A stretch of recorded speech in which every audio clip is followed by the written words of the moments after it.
ఒక్క ఎస్ఎఫ్టీ నిర్మాణానికి ఖర్చు రూ.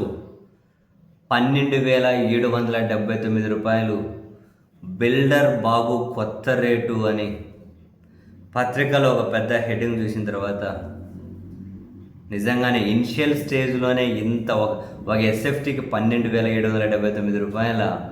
మనం చూసే చాలా అపార్ట్మెంట్లు చాలా వాటివి 2,000, 2,500 లోపే కడుతూ ఉంటారు. ఇంక మరీ ఎక్కువ అనుకుంటే 3,000 చాలా ఎక్కువ. కానీ అమరావతిలో శాశ్వత సచివాలయాల నిర్మాణానికని ఎస్ఎఫ్టీ రూ. 12,779 ఫైనల్ కాంట్రాక్ట్ ఇచ్చుకుంటూ పరిపాలన అనుమతులు ఇచ్చారట. ఇంకా అది ముగిసేసరికి ఎక్కడికి వెళ్తుందో అసలు ఈ కథనాన్ని చూస్తే మనకు ఆశ్చర్యం అనిపిస్తుంది. అమరావతిలో శాశ్వత సచివాలయ నిర్మాణం కోసం నేలపాడు వద్ద అమరావతి గవర్నమెంట్ కాంప్లెక్స్లో శాశ్వత సచివాలయము హెచ్ఓడి అంటే శాఖ అధిపతులు వీళ్ళ కార్యాలయాల కోసం 5 టవర్లను ప్రభుత్వం నిర్మిస్తోందట. ఈ భవనాలకు విద్యుత్ సరఫరా అంటే హెచ్విఏసి అంటే వాతావరణం స్థిరంగా ఉండేలా చూసే వ్యవస్థ అట. దాన్ని అగ్నిమాపక వ్యవస్థ, లిఫ్టులు, ప్లంబింగ్ పనులు చేపట్టడం వీటి కోసమే 2,316 కోట్లతో పరిపాలన అనుమతి ఇస్తూ ప్రభుత్వం ఉత్తర్వులు ఇచ్చిందట. అంటే దాదాపు చదరపు అడుగుకు అంటే ఎస్ఎఫ్టీకి రూ. 12,779 అని అర్థమవుతుందట.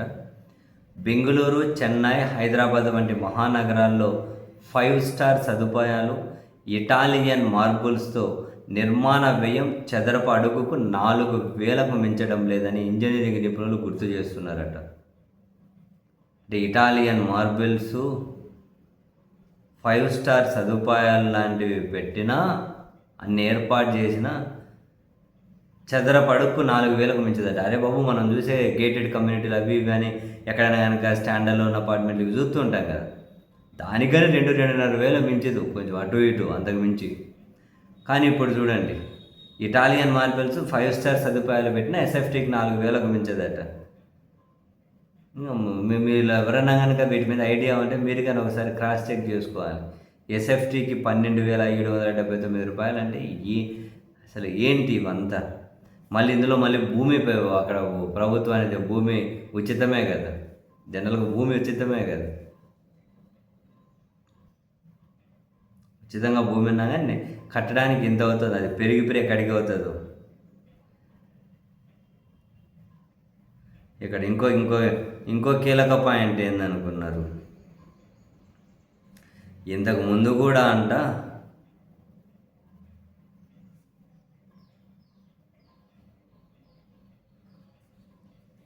కూడా అంటే తాత్కాలిక సచివాలయం అని కట్టారు అప్పుడు.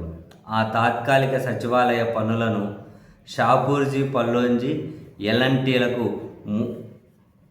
ఎస్ఎఫ్టీకి రూ. 3,350 చొప్పున 201 కోట్లకు అప్పగించారంటే ఇంతకుముందు. తీరా అది ముగిసిపోయేసరికి 1,151 కోట్లకు చేరిందట. అంటే చదరపడుగు రూ. 19,183 చొప్పున బిల్లులు చెల్లించారట. 201 కోట్లకు ఫస్ట్ ఎస్ఎఫ్టీ 3,350 చొప్పున కాంట్రాక్ట్ ఇచ్చారట. కానీ బిల్లులు చెల్లించేసరికి అంటే ఎస్టిమేటెడ్ అంటే ఆ వ్యయం పెరిగిపోయి ఎస్ఎఫ్టీకి 19,183 చొప్పున బిల్లులు చెల్లించేంత వరకు పోయిందంట వ్యవహారం. చాలా వివరాలు రాసుకుంటూ వచ్చారు. ఇంతకుముందు ఎట్లా కాంట్రాక్ట్లు ఇచ్చారు ఏంటి,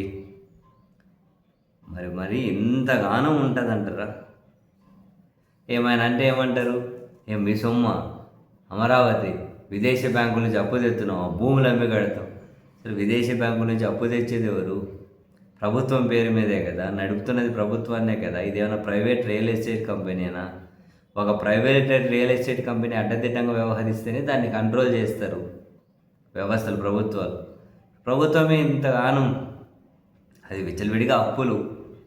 మరి ఎస్ఎఫ్టీకి ఇనిషియల్ స్టేజ్లో ఇంత, మరి బిల్లులు చెల్లించేసరికి ఎంత పెరిగిపోతుందో ఈ ఖర్చులు. అధికారం ఉన్నప్పుడే అనుభవించు రాజా. జనాలకి ఇవన్నీ ఏమి ఎక్కువ, జనాలకి ఏదైనా మంచి మంచి మసాలా కావాలి. జనాలను మసాలాలో ముంచేసి ఇక్కడ దీని ముసుగులో ఎవరి జేబులు ఎంత నిండుతున్నాయో, ఎంత నిండితే ఇంత ఖర్చులు ఇస్తారబ్బా స్వామి.